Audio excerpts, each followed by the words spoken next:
Hey everybody, it's your boy LeBay Rome, the Disabled Fragrance Guy, and I'm back for another review. Do me a favor if you haven't done so already, please go down below, like and subscribe to the channel. You guys know your support means everything to me. I can't do this without you. I don't do this without you. I want to thank you for rocking with me so far. Hopefully you found my content inspirational, informative, funny, whatever the case may be. I always like to say that if you have a problem, if you have a concern, if you have a criticism, if you have praise, please feel free to leave a comment down below. I respond to all my comments and I want to hear from you guys, definitely. All right, today's review is going to be on a fragrance that I just picked up. I know it's been done before, so I'm not going to reinvent the wheel here. However, I did want to give you my take on this fragrance, and that is, without further ado, Paco Rabanne's 1 Million 2020 Parfum. Yes, the gold bottle. All right, came out this year, 2020. Perfumers are Christophe Renaud and Quentin Biche. The original idea for this fragrance came from an accident, actually. One of the perfumers had two bottles in his luggage. They both broke inside a leather bag. And so when he went to clean up the mess, the smell that was coming from that leather bag led him to recreate that smell with this fragrance. And I actually kind of like that. The fact that a fragrance is born out of an accident, well, you know, sometimes masterpieces are born through unintention. And so I'm not going to label this masterpiece just yet. However, good things do come out of bad situations.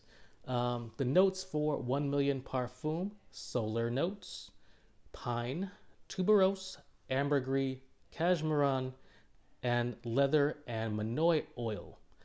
As we all know, there are a ton of flankers in this house. We had the 1 Million, the original. We had 1 Million Privé.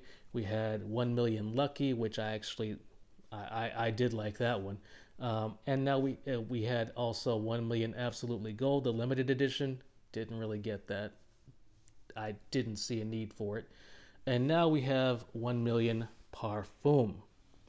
Let's go to the presentation. We all know that 1 Million comes in these gold bullion bars. Some think it's attractive, some think it's kitschy, some think it's just tacky.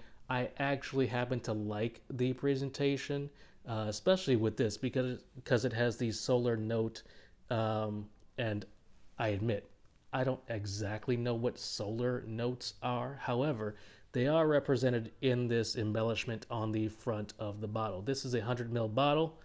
You're going to find some information on the bottom there as well. The 1 Million logo is stamped into the already built-in atomizer, so we have to keep that in consideration as well. Let's give a fresh spray on the hand. It's a good atomizer, not the best, not the worst. It does what it needs to do. From the first spray, it opens sweet. It opens sweet, but it's not as sweet as the original. Now, I did like the original in my mid-20s. I'm not going to lie. That was my clubbing scent. I wore that every weekend when I went out in DC. But as time went on, I started to tire of that cloyingly, sickeningly sweet bubblegum aspect of the original. While this does open sweet, it's not headache-inducing like the original was for me. It opens smelling like it's got a twinge of Invictus Aqua to it, actually. Yeah, I can liken this to the opening of Invictus Aqua. And there's something else there that I'm familiar with, but I can't actually put my nose on. The bubblegum sweetness is gone, or at least it's muted in my opinion. It's not as in your face as the original, trust me. This is more along the youthful side of things. Would I wear it in my 40s? Personally, I would wear it in my 40s. I will wear it in my 40s. However, I can see this being a little bit more youthful in nature, not as youthful as the original. The original, I swear to you, only 20 somethings should wear the original. If you want something a little bit more mature, I believe the 2020 version is a bit more mature while staying a little bit on the sweeter side. Not sickeningly sweet, but definitely sweet. I could see myself wearing this to work in a suit and tie, and I think it would be very crowd pleasing. Crowd pleasing scents are those that are sweet, those that are maybe a bit dark but have gourmand context to them. I think all of the blue fragrances that are coming out right now are crowd pleasing scents. This has an opening similar to Invictus Aqua, and I know that's a crowd pleasing scent. I believe this is going to garner you compliments. So if you like compliments, if that's what you're in this game for, this is your go-to. I like this. It's going to get compliments. It's not harsh. It's not abrasive. What seasons would you wear it in? I would stick to fall and winter. I would not, and maybe spring, early spring. I would not wear this in the summer. Even though it's less sweet than the original, it would probably still give you a headache in the summer, in the high heat. If you're going to wear this in the summer, I would caution you to only wear it on a summer night. Yeah, definitely not. Don't wear this in 85, 90 degree weather. You will kill yourself and others around you. Trust me. As it opens up a little bit, the sweetness is still there. I do get a little bit of a leathery undertone. A little bit of the tuberose, not much. I can't say that this is a rose fragrance, but I do get a little bit of a twinge of tuberose, and it smells like a very high quality suntan lotion. I think that's where the solar notes come in. That if you were to wear this on a beach, you wouldn't be out of place. You wouldn't feel out of place. This definitely has that sun-drenched feel to it. Yeah, it has that sun-drenched feel to it. If you're on the beach and you're lathering yourself with suntan lotion, this actually does fall into that vein of thing. But yeah, it's pleasant.